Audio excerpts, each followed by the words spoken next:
レードさんの妻アシュリーさんは自らの経験を多くの人に伝えることで現状を少しでも変えたいと願っている。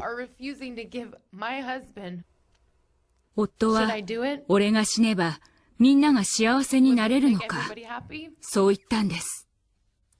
アメリカの対テロ戦争の前線には今も10万人以上の兵士たちがいる。戦いの終わりはまだ見えていない。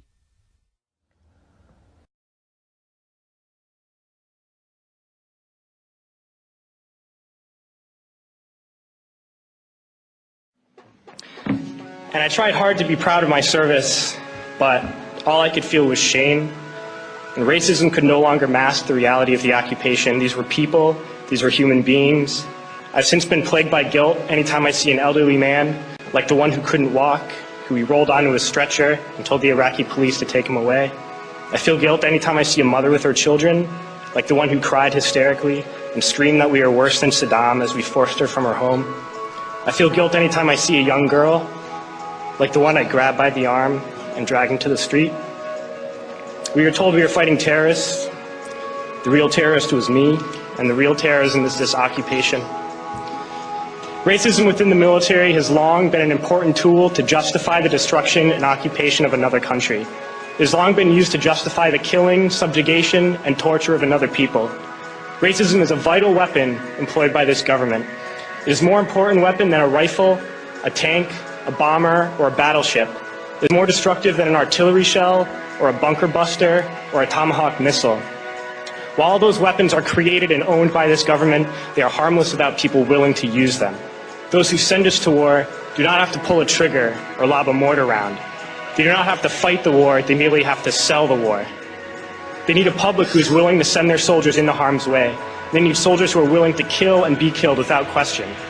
They can spend millions on a single bomb, but that bomb only becomes a weapon when the ranks of the military are willing to follow orders to use it. They can send every last soldier anywhere on earth, but there will only be a war if soldiers are willing to fight.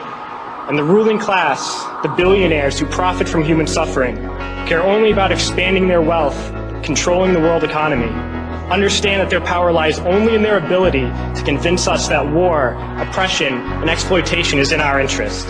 They understand that their wealth is dependent on their ability to convince the working class to die to control the market of another country. And convincing us to kill and die is based on their ability to make us think that we are somehow superior.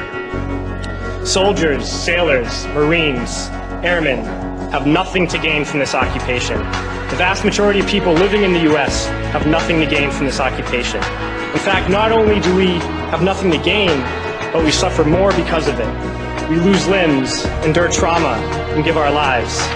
Our families have to watch flag-draped coffins lowered into the earth. Millions in this country without health care, jobs, or access to education must watch this government squander over $450 million a day on this occupation.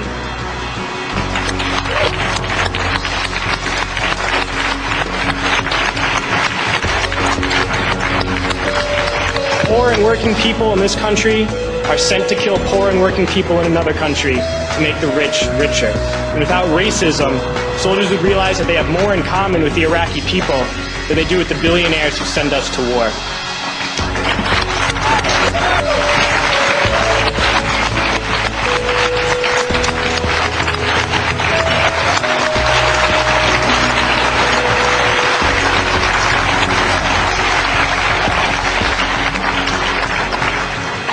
I threw families onto the street in Iraq, only to come home and find families thrown onto the street in this country, in this tragic and unnecessary foreclosure crisis. We need to wake up and realize that our real enemies are not in some distant land. They're not people whose names we don't know and cultures we don't understand. The enemy is people we know very well and people we can identify. The enemy is a system that wages war when it's profitable. The enemy is the CEOs who lay us off from our jobs when it's profitable. It's the insurance companies who deny us health care when it's profitable. It's the banks who take away our homes when it's profitable. Our enemy is not 5,000 miles away. They are right here at home. If we organize and fight with our sisters and brothers, we can stop this war, we can stop this government, and we can create a better world.